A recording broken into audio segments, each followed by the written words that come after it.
Bismillahirrahmanirrahim. Assalamualaikum warahmatullahi wabarakatuh. Alhamdulillahi rabbil alamin. Wassalatu wassalamu ala ashrafil anbiya'i wal mursalin wa ala alihi wa ashabihi wa man kana awla bihi wa sallim taslima. Allahumma inna nas'aluka ilman nafi'a wa rizqan thayyiba wa amalan mutaqabbala. Para pemirsa yang semoga hari-harinya diberkahi oleh Allah Subhanahu wa ta'ala, pada pertemuan sebelumnya dalam materi memahami makna salat, kita telah mengurai bahasan yang pertama tentang makna Allahu Akbar, bahwa Allah Subhanahu wa ta'ala zat yang kita ibadahi, zat yang kita sembah, itu adalah yang maha besar dalam segala hal.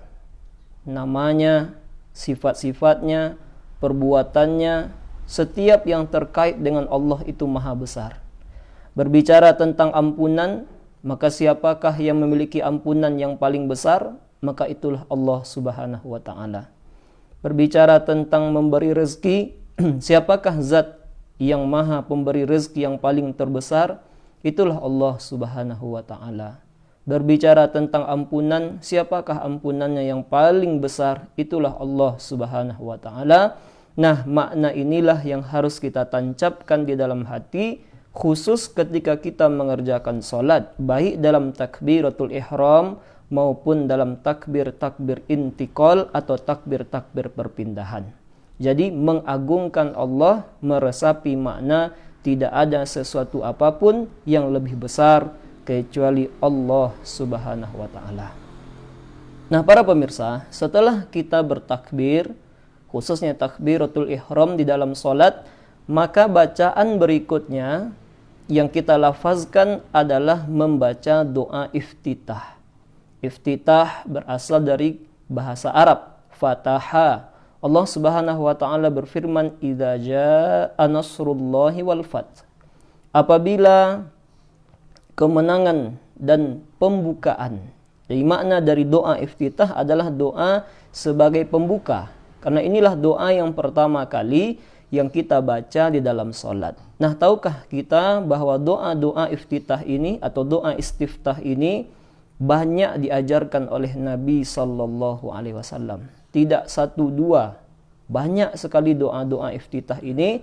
Nah, maka dari setiap doa tersebut memiliki kandungan makna yang amat luar biasa. Para ulama kita menyampaikan disunnahkan bagi seorang muslim yang mengerjakan salat dari doa-doa iftitah yang banyak tersebut untuk dalam satu kesempatan membaca ini, satu kesempatan lain membaca ini. Jadi mengganti-ganti bacaan doa iftitah di dalam salatnya. Nah, dalam mengganti-mengganti ini, itu ada hikmahnya, diantaranya adalah lebih khusyuknya kita di dalam salat. Nah, jadi bisa kita satu salat kita baca doa ini, nanti salat yang lain kita baca lagi bacaan yang lain. Nah, inilah yang dicontohkan oleh Nabi sallallahu alaihi wasallam. Maka pertanyaannya, apa saja doa iftitah yang banyak itu? Yang pertama adalah hadis yang diriwayatkan oleh Imam Al-Bukhari dan Imam Muslim. Nah, inilah doa iftitah yang paling sahih yang disampaikan oleh sahabat Abu Hurairah, bahwa beliau pernah mendengarkan Nabi sallallahu alaihi wasallam mengajarkan doa iftitah yang berbunyi, Allahumma ba'id baini wa baina khotoyaya kama ba'atta bainal masyriqi wal maghrib. Allahumma naqqini min khotoyaya kama yunaqqa thawbul abyadu minad danas. Allahumma ighsilni min khotoyaya bil ma'i wath-thalji wal barad. Doa ini rasa-rasanya adalah doa iftitah yang wajib kita hafal. Jadi doa Allahumma ba'id baini wa baina khotoyaya kama ba'atta bainal masyriqi wal maghrib hingga habis, itu adalah doa yang harus kita hafal karena kandungan makna yang amat luar biasa. Tengoklah, marilah kita lihat para pemirsa, bagaimana kandungan dari makna iftitah dari Allahumma ba'id ini, Rasulullah sallallahu alaihi wasallam menyampaikan tentang doa ini. Jika dilihat dari kandungan maknanya, dapatlah kita artikan Allahumma, ya Allah ya Tuhan kami, ba'id, jauhkan. Apa yang dijauhkan? Baini, jauhkanlah aku, wa baina khotoyaya kama ba'atta bainal masyriqi wal maghrib, jauhkan aku dan kesalahan-kesalahanku sebagaimana engkau menjauhkan antara timur dan barat. Jadi setiap ada keinginan seseorang melakukan kesalahan, melakukan dosa, ya Allah, keinginan itu jauhkan dariku. Mungkin misalnya ibu-ibu ingin bergunjing, ingin sekali menggunjing, jauhkanlah perbuatan menggunjing itu ya Allah, sebagaimana engkau menjauhkan antara langit dan bumi. Ada orang yang mungkin berkeinginan meninggalkan salat, ya Allah, jauhkanlah keinginan untuk meninggalkan salat itu sebagaimana engkau menjauhkan antara timur dan barat. Setiap ada keinginan-keinginan kita untuk melakukan kesalahan, ya Allah, jauhkanlah antara aku dan keinginan untuk melakukan kesalahan itu sebagaimana engkau telah menjauhkan antara timur dan barat. Nah, inilah makna yang pertama. Jadi minta kepada Allah setiap dosa yang mungkin terjatuh kita di dalamnya, setiap kesalahan yang mungkin akan kita perbuat, jauhkanlah kesalahan dan dosa itu ya Allah sejauh-jauhnya dariku. Tapi nanti boleh jadi ada di antara kita yang dari keinginan melakukan kesalahan, keinginan melakukan dosa, terjatuh juga di dalamnya. Melakukan kesalahan juga kita. Nah, namanya manusia, ada juga dosa dan kesalahan yang dilakukan. Maka disambung oleh Nabi doanya. Apa doa berikutnya? Allahumma, ya Allah ya Tuhan kami, naqqini min khotoyaya, bersihkanlah aku dari kesalahan-kesalahanku. Bersihkanlah aku dari dosa-dosa yang aku perbuat, kama yunaqqas thawbul abyadu minad danas, sebagaimana pakaian itu dibersihkan. Artinya sebagaimana bersihnya pakaian putih dari kotoran-kotoran. Jadi bersihkanlah aku dari kesalahan-kesalahan yang aku perbuat, dosa-dosa yang pernah aku lakukan, sebagaimana putihnya kain dari kotoran-kotoran, bil ma'i, dengan apa dibasuhkan ya Allah? Dengan air. Nah, jadi ini adalah kiasan. Jadi kalau seandainya ada orang yang terjatuh di dalam dosa, ya Allah, bersihkanlah dosa itu, cucilah dosa itu, mandikanlah dosa itu sampai aku ini seperti kain yang putih, tidak ada kotoran lagi. Nah, menariknya adalah tidak sampai di sini. Tidak cukup dengan air, ya Allah, kalau seandainya masih ada juga dosa kesalahan, maka bersihkanlah dengan salji wal barad, air salju dan air embun. Nah, di sini menarik para pemirsa, dari doa iftitah ini yang terkandung bahwa Nabi sallallahu alaihi wasallam menyebutkan kepada kita 3 alat pembersih. Pertama adalah air, yang kedua adalah salju lalu embun. Diulangi, ada 3 di dalam doa iftitah ini, di mana Nabi sallallahu alaihi wasallam memberikan kepada kita penjelasan tentang membersihkan dosa atau membersihkan kotoran itu dengan 3. Pertama adalah dengan air, lalu dengan salju, lalu dengan embun. Nah, ini menarik. 3 unsur ini menarik disebut oleh Nabi sallallahu alaihi wasallam. Pertama, kalau tadi orang di dalam doa iftitah kita meminta kepada Allah dijauhkan antara kita dan kesalahan sebagaimana dijauhkan timur dan barat. Sekarang adalah bagaimana kalau seorang terjatuh dalam kesalahan tersebut. Nah, ada 2 petunjuk Nabi. Pertama, di dalam doa iftitah ini kita minta kepada Allah agar kesalahan-kesalahan itu diputihkan oleh Allah Subhanahu wa taala dengan air. Ini dulu. Nah, dengan air. Jadi air ini pun banyak pula macamnya. Kadang boleh jadi air itu bersih semuanya. Tapi ada pula kita melihat air seperti air batang agam misalnya, air sungai misalnya, itu tidak putih. Jadi sudah ada campur tangan manusia, bisa saja itu terjadi. Maka kita minta kepada Allah dengan 2 unsur lagi. Yang pertama adalah salju, yang kedua adalah embun. Mengapa salju dan embun? Itu adalah unsur yang paling suci. Tidak ada, karena salju di tempat yang tinggi, di tempat yang dingin itu umumnya tidak tercampur oleh tangan manusia. Begitu juga dengan embun. Embun-embun di pagi hari ini tidak ada unsur manusianya. Itulah pembersih paling bersih. Jadi itu kita minta seakan-akan kepada Allah Subhanahu wa taala, ya Allah, cucilah kesalahanku, bersihkanlah kesalahan dan dosaku sebagaimana bersihnya pakaian putih itu dari kotoran. Nah, bekas-bekasnya ya Allah. Jadi kalau seandainya masih ada juga bekas-bekas kesalahan, ada juga bekas-bekas dosa, maka bersihkanlah lagi dengan air salju dan air embun. Nah, ini permisalannya para penonton, para pemirsa. Seandainya kita misalnya melakukan kesalahan, permisalannya seperti orang yang di tembok. Jadi dia ambil paku, kemudian dia paku tembok tersebut. Nah, berarti paku itu adalah kesalahan. Di paku itu adalah kesalahan. Nah, ketika kita minta ampun kepada Allah Subhanahu wa taala, seakan-akan kita minta Allah mengambil paku itu. Jadi kita minta agar paku itu dihilangkan dari tembok. Nah, coba tengoklah oleh kita tembok yang sudah dipaku. Masih ada juga bekasnya. Pakunya hilang, tapi bekas dari paku itu masih ada. Nah, itulah kira-kira. Jadi kalau ketika kita minta kepada Allah dalam doa iftitah ini, ya Allah, cucilah kesalahanku dengan air, boleh jadi masih ada juga bekas-bekas kesalahan. Boleh jadi kalau berhubungan dengan orang masih juga tersimpan oleh dia. Kan kadang ada istilah, saya dendam tidak. Saya kalau dendam kepada orang tidak, tapi kalau kesalahan dia tidak akan saya lupakan. Nah, kan ada orang yang seperti itu. Dia tidak membalas keburukan kita, tidak, tapi dia ingat keburukan kita. Dia tidak dendam dengan kita. Nah, inilah ini maksud. Ada orang-orang seperti itu, kita minta kepada Allah, mungkin saya pernah melakukan kesalahan kepada orang, maafkanlah kesalahan itu. Mungkin dia tidak dendam, tapi masih dia simpan kesalahan itu di dalam hatinya. Ya Allah, cuci pula lah kesalahan itu, lupakanlah kesalahan itu olehnya, mudahkanlah dia memaafkan kesalahan itu dengan air salju dan dengan air embun. Nah, inilah doa yang sangat agung di dalam doa iftitah yang pertama. Ini para pemirsa, para penonton, rasa-rasanya doa iftitah ini adalah doa yang wajib kita hafalkan. Jadi Allahumma ba'id baini wa baina khotoyaya kama ba'adta bainal masyriqi wal maghrib. Allahumma nakkini min khotoyaya kama yanqa thawbul abyadu minad danas. Allahumma ghsilni min khotoyaya bil ma'i wasalji wal barad.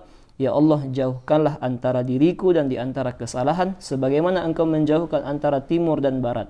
Ya Allah, cucilah kesalahan-kesalahanku, dosa-dosaku sebagaimana putihnya kain dari kotoran. Cucilah dengan air pertama. Mungkin dengan air yang pertama masih ada juga bekas-bekasnya. Ya Allah, bersihkanlah dengan air salju dan air embun. Nah, inilah doa iftitah yang pertama yang amat-amat luar biasa jika kita resapi maknanya. Kemudian berikutnya, doa iftitah yang kedua yang diajarkan oleh Nabi sallallahu alaihi wasallam kepada kita adalah doa iftitah yang agak pendek dari yang tadi. Adapun bunyi doa iftitah tersebut, hadis yang sahih diriwayatkan oleh Imam Muslim bahwa Nabi sallallahu alaihi wasallam di dalam salat membaca doa iftitah subhanakallahumma wa bihamdik. Ulangi, subhanakallahumma wa bihamdik wa tabarakasmuk wa ta'ala jadduk wa la ilaha ghairuk. Artinya adalah subhanakallahumma, maha suci engkau ya Allah. Ini maha suci engkau ya Allah, wa bihamdik, aku memujimu. Wa tabarakasmuk, sungguh banyak barokah yang terkandung pada namamu. Jadi, sungguh banyak barokah yang terkandung pada namamu. Wa ta'ala jadduk, maha tinggi keanggunganmu. Wa la ilaha ghairuk, dan tidak ada sesembahan yang hak selain engkau ya Allah. Nah, bagi siapa di antara kita yang meresapi makna dari doa iftitah ini juga sangat-sangat istimewa maknanya. Jika kita tengok satu persatu, Nabi SAW yang pertama adalah subhanakallahumma, kita mensucikan Allah. Mensucikan Allah dari segala hal. Mungkin ada orang yang berpikir, kalau seandainya setiap hari, setiap makhluk diberikan rezeki oleh Allah, letih Allah ya.